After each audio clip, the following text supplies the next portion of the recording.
no, we didn't call ourselves, like my family wouldn't ever call themselves Illuminists, Yeah. right? They're Luciferian, that's for certain. They worship Hallel and Shahar, as he's really known, but different reasons than what people are ascribed to, you know. Well, it's really interesting you say that. You know, those two men, those two lion-faced men of Moab show up to David, and he immediately promotes them to rulers in his army. Mm. You know, like there is more attributes than just the physical strength that accompany this, which is intelligence and leadership. You know, those qualities that translate to effective warriors and leaders of warriors are far more valuable than just the strength. Like the reason Goliath is the character that he is because he also was empowered by spiritual forces. He was cursing Israel by his gods. Mm. Like the non-human entity side of the equation can never be lost in the story. And you must always understand there is intellectual power based off capacity of individuals. And so many of these giants are physically, spiritually binding themselves into people nowadays to where they are like the gods of old, and they are becoming like the hybrids in their own sense, and they're being hijacked and parasitically used as if that entity now has a body. You know, the disembodied spirit of the Nephilim is what was cursed to wander this earth. It was like there was no place found in heaven for these spirits, and there was no place under the earth for them to go to. And so they were wandering souls, you know, and this is why they wander about in dry and desolate places looking for hosts, you know. And it's some people, I've seen acts of strength from people, children, that are beyond imagination, impossible strength. Like a giant was in the room. You know, I worked in a residential treatment center in Colorado, and it was called Devereaux Cleo Wallace. And this place had like semi-locked facility, and there was like 6-year-olds all the way up to 18-year-olds for various different issues, adjudicated youth, people that are serving sentences. And then you just had like Asperger's and autism unit, and all mixed together in this insane complex. And this little 6-year-old girl was freaking out, and they put them in quiet rooms. That's what they call it. It's like not a padded room, like a walled linoleum reinforced room with a serious door, you know, a cell.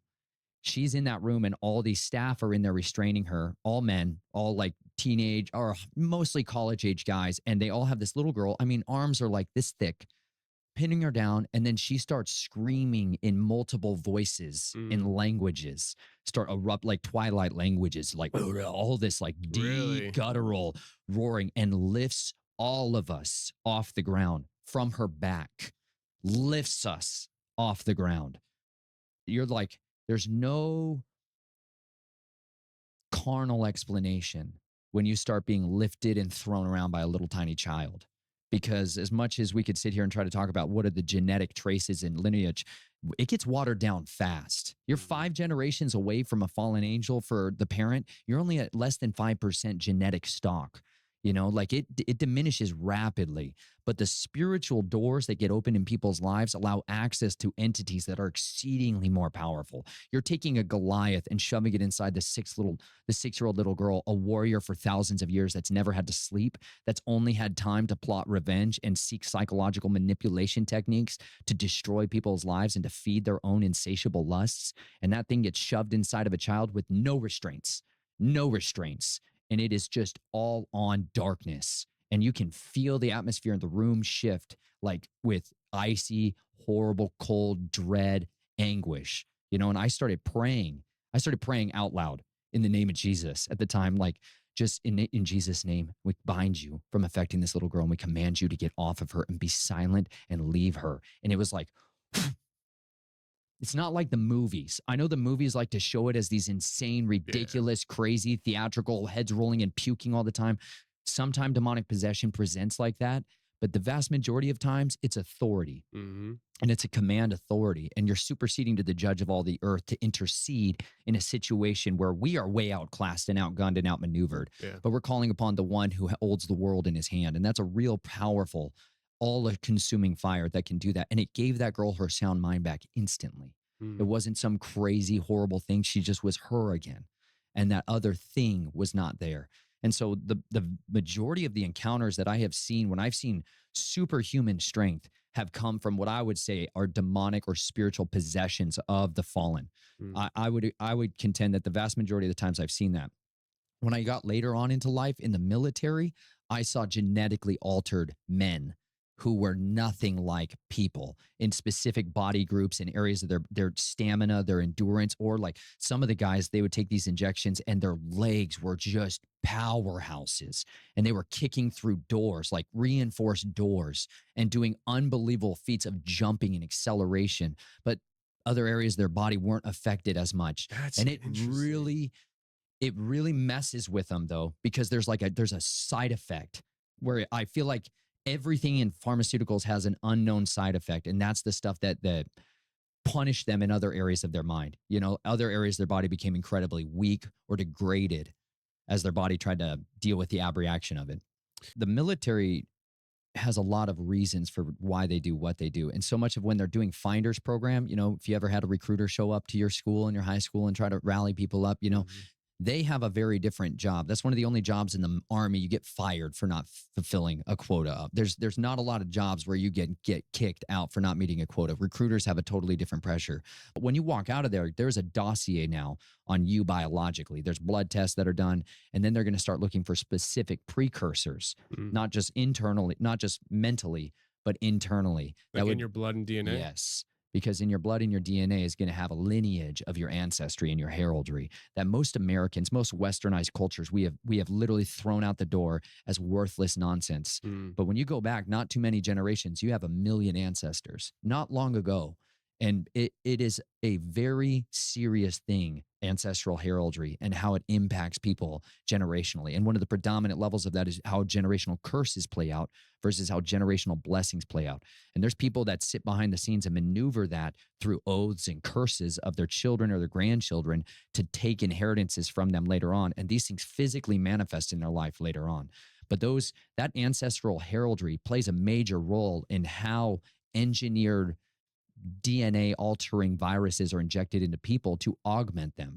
They're going to get different ones based off of what is already latent in their DNA, what is already a precursor that's incentivizing it. Because like I have much higher concentrations of rods and cones in my eyes, which facilitates me being able to see and transition like from day to night vision much faster than most people. It's not anything like superhero level crazy, but then after I got injections from the military, it cranked up to a level where I didn't need a lot of augmented light at all. And I was able to see much more readily in darkness. That was highly advantageous for the type of clandestine work that I was doing. And I loved that as an injection, right? So but that came from a chimeric. You don't have nods. They break, they fail. You need batteries, and they're very obvious to other people that you're an operator. How many of you roll around with night vision goggles? True, for sure. It super stands out. Like invisible killing was what I was into. Had nothing to do with being a uniformed soldier under the code of military justice. Had no bearing on my life. So you're saying like the injections that you got enhanced your eyesight even more, that you didn't. Not that you didn't want them, but you just didn't need them. Like where other people in the room that maybe were doing the same job would need them, you didn't need them. They have a flashlight. You didn't need a flashlight. Or a chem light, right? You know, like I could take. Like a cat. Yeah. Yes. And this is where you get into chimeric. See, if you don't know what's in it, you have no idea that you're now becoming a chimera. You know, that they're taking jaguar. They're literally, there's the botanists out in the field and the cryptozoologist guys out in the field finding these rare species of once lost animals, or they're recovering their DNA from their corpses in museums, and they're taking that and they're bringing that back in for experimentation. What those guys are doing is selling that to pharmaceutical companies. That's where a lot of the research people meet the pharmaceutical industry. That's all part of the big arm of the military. They're the first secret sciences that go in as deep black budget projects. And that stuff's 40 years beyond what you and I, normal civilian human creatures, get to see.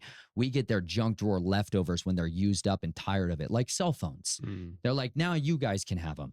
You know, like they're like transhuman neural links. They're like, yeah, now the population has been preconditioned to be able to accept this, that they should become cyborgs, you know, whereas soldiers have been augmented from World War II, you know, and they've been building little plutonium batteries and shoving them inside people and powering up electronics since the 1950s, you know, but to us, that's like a little bit out there. A little hard for people to understand, put it in science fiction books and precondition the populace so they demand it and they want it. But that kind of augmentation strategy is what changes people and makes them no longer like that. The problem once I had that with my eyes is I started having color vision problems. So I could go through this rapid transition of being able to see more readily in the dark, but then I was losing depth perception and I started losing my ability to differentiate between the red-green spectrum because that's what got augmented. So there's always these like unknown side effects when you go and play in this game. And that's where I think at the end of the day, we're all guinea pigs.